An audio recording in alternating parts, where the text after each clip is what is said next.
As our very first free 5-star limited unit, Dr. Ratio has certainly stirred up quite a kerfuffle amongst the player base, and after the initial realization that we are getting him for free has finally settled down, players are inevitably left with a simple question: how good is he?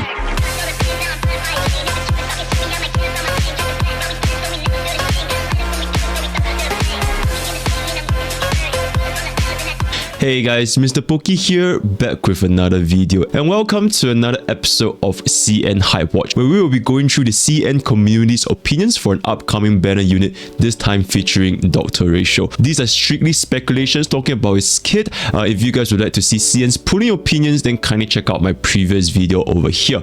Based on the current endgame content, hunt units are understandably not doing so well, especially with the increasing number and difficulty of mobs compared to our earlier versions, the only exception being Silly. So can Dr. Ratio's kit bring something to the table that we have never seen before? Who are some of his best teammates, and how well does he stand in the current and potential future outlook amongst our current roster of units? With that out of the way, let's get into today's content.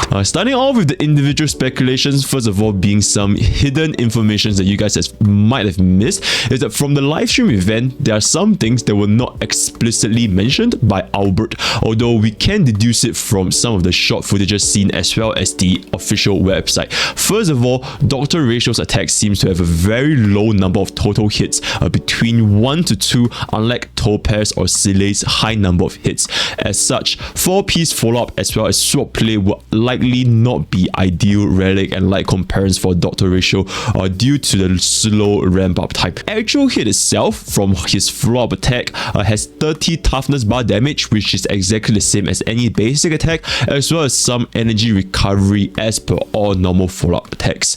From his talent, we also know that the base chance to trigger his talent's follow-up after casting a skill is 40%, which is also displayed in the trailer itself. One interesting that players may have missed is that after looking at a bug exploding and therefore casting a vulnerability debuff, the remaining bugs now have 60% on top of them instead of 40%. Since Herta herself has no debuffs, we can safely deduce that a single debuff will increase a follow-up trigger rate by 20%. As to whether these are fixed probability or whether this will be affected by EHR, or if the number even goes beyond 100%, we cannot confirm this from the live stream, although I'm personally leaning towards a cap of 100% and not being affected by EHRs, since this is not a debuff. In summary, having 3 debuffs should guarantee a follow-up with every skill usage for Dr. Ratio.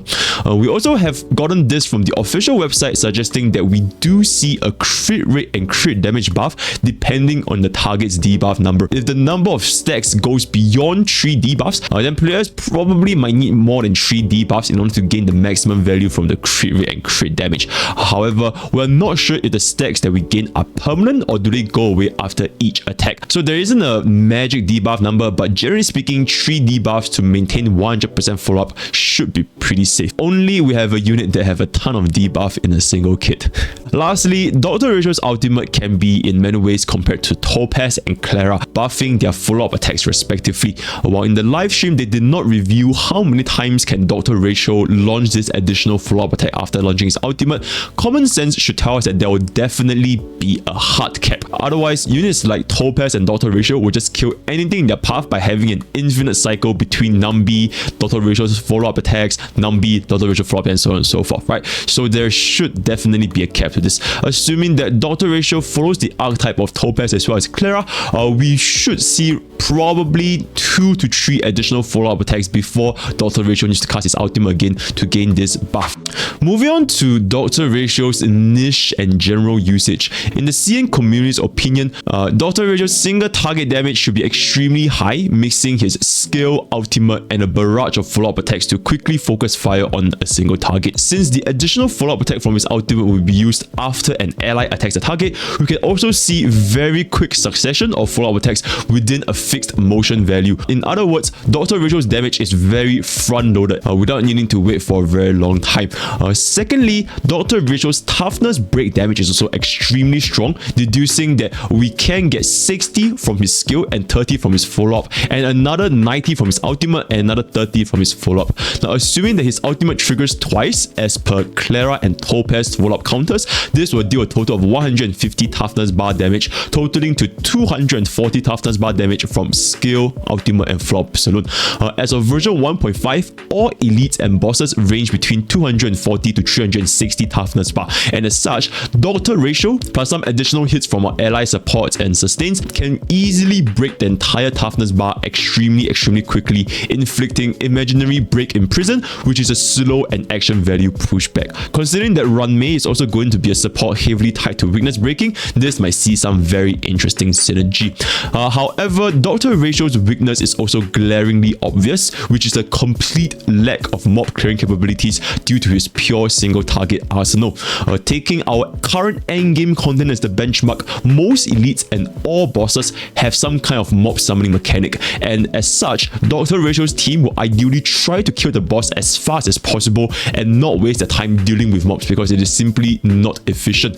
So scenarios where Doctor Ratio can shine would be likely the duo elite situations with no mob summoned, example being double Decaying Shadow, Monkey and Decaying Shadow, or the double horses, right, ignoring their weakness typing. So these are some of the scenarios that Doctor Ratio can excel in. This way, Doctor Ratio can quickly focus fire on a single elite, breaking and killing it as soon as possible before moving on to the next elite, while reducing the team-wide pressure with our Imprison Break. Now, regarding Doctor Ratio's light cones and relic speculations, as of the time of this recording, Doctor Ratio's light cones as well as multipliers have not been released to the public, but we can come up with a few rough speculations. Now, like I mentioned earlier, Sword Play is unlikely a good pick due to his low number of hits per attack. Based on our current signature light cones, Topaz is looking to be a very natural fit with buffs on follow-up attack, as well as a 24% crit damage buff to all allies due to Tame. The Herda Shop light cone in the night and Sleep at the Dead will depend on Doctor Ratio's traces, in particular his crit traces, whether is it weighted towards crit rate or crit damage. Disregarding the initial effect, from the secondary effect alone, it is not very comfortable for Doctor Ratio to trigger Herda Shop's attack buff from killing mobs, since like I mentioned, he does lack an arsenal to dealing with the mob summon. For Silei's light cone in the night, Doctor Ratio is also unlikely able to reap the full benefits, since it is very hard for him to stack on 160 speed. It is very hard for any DPS to stack on 160 speed without any speed buffs. Not to mention, Silei's light cone's secondary effect does not buff follow-up attacks. It's only skill, basic attack, as well as ultimate. But with regards to his relic, like I mentioned just now again, 4-piece follow-up attack will also unlikely benefit Doctor Ratio due to each follow-up being a single hit, unlike Topaz, Jingyuan, or Himiko. As such, 2+2 follow-up with Musketeer or Banditry will probably be his best in slot. If we have additional defense stretch sources, Genius 4-piece might once again make a comeback, just like how it has been for every other DPS. Inner Salsoto is going to be an obvious pick with crit rate, follow-up buff, and ultimate damage buff, although Glamour and Space Sealing Station might also be a potential option if Doctor Ratio have an overabundance of damage percentage buffs in his kit, so do keep that in mind. And with that, we'll move on to Doctor Ratio's team speculations. His team compositions are more or less fixed to either a normal hyper carry or a dual DPS with another unit that benefits follow-up attack units, such as Topaz. Key things to keep in mind for Doctor Ratio is that we do want to inflict some sort of debuff on target to increase our follow-up trigger percentage. So with regards to sustains, ever since the release of offensive supports like Huo, players can now slot their sustains based on their account development, though they are generally all interchangeable. There is no one sustain that really benefits Doctor Ratio a lot. Huo's team-wide energy and attack percentage buff provides the biggest damage increase across any sort of sustains we have seen, while still offering decent cleanse and heal for our entire team. Fu Xuan also has additional crit rate that also benefits Doctor Ratio and his allies, while being able to sustain much more easily than Huo. While lastly, Luocha is the most skill point positive sustain unit, and in exchange, he has less offensive utility aside from the buff removal. So at the end of the day, players should pick their sustain based on their account development. Do you want the highest amount of damage, or do you want more skill points to use? That's going to be up to the player base. Now, moving on to supports, we're not going to discuss the usual suspects like Bronya and Tingyun, which are pretty much universal supports at this point of time, right?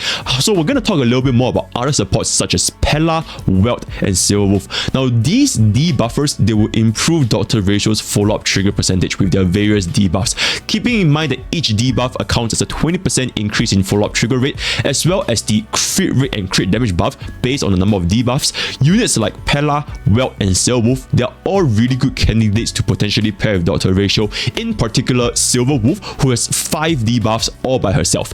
With Silver Wolf's single target nature, it perfectly fits Dr. Ratio's demand for a high number of debuffs on the target to inflict as much damage as possible. After the target is eliminated, both Silver Wolf and Dr. Ratio can then move on to the next target together. However, this will definitely be an issue if we are going to be facing mobs due to both Dr. Ratio and Silver Wolf having to pivot between one target to another, and this is going to take a very long time. At the end of the day, perhaps the best teammate of them all is not from a support and not from a sustain. In CN Community's perspective, it's going to be Topaz. Now, everything about Topaz's kit just screams pair me with Dr. Ratio. Proof of that debuff, follow-up damage increase, Nambi's action value advance from Dr. Ratio's high follow-up frequency, and both of them being single target and can quickly focus fire on a single target together, on top of being excellent recipients to dual support DPS like Runmei and Yukong. So players who managed to get Topaz, and the lucky few that managed to get Topaz, Eidolons and Signature Light Cone, could see some really interesting combos that might quite literally topple the hyper carry meta that has been around with us for the past 8 months. As to whether this is actually gonna be a dream or a reality, we have to wait and see for the final damage multipliers. And with that, we have come to the end of Dr. Ratio's CN Hype Watch. If you guys want to engage in further discussions, feel free to leave them down in the comments below, or just join Poki's Village, where we have a very active community talking about Honkai Star Rail on a daily basis. If you guys want to check out my stream, there's going to be a twitch.tv/MrPoki, where I stream 2 to 3 times a week. Schedule will be updated on Discord as well. That's all I have for today. All the best for your Runmei and Xueyi pools, which is coming in less than a week. And I'll see you guys next time for Runmei's CN Hype Watch. Take care. I genuinely cannot believe this shit. I genuinely cannot believe this shit. I genuinely cannot believe this shit, guys. Did I say how I genuinely cannot believe this shit? I genuinely cannot believe this shit, guys.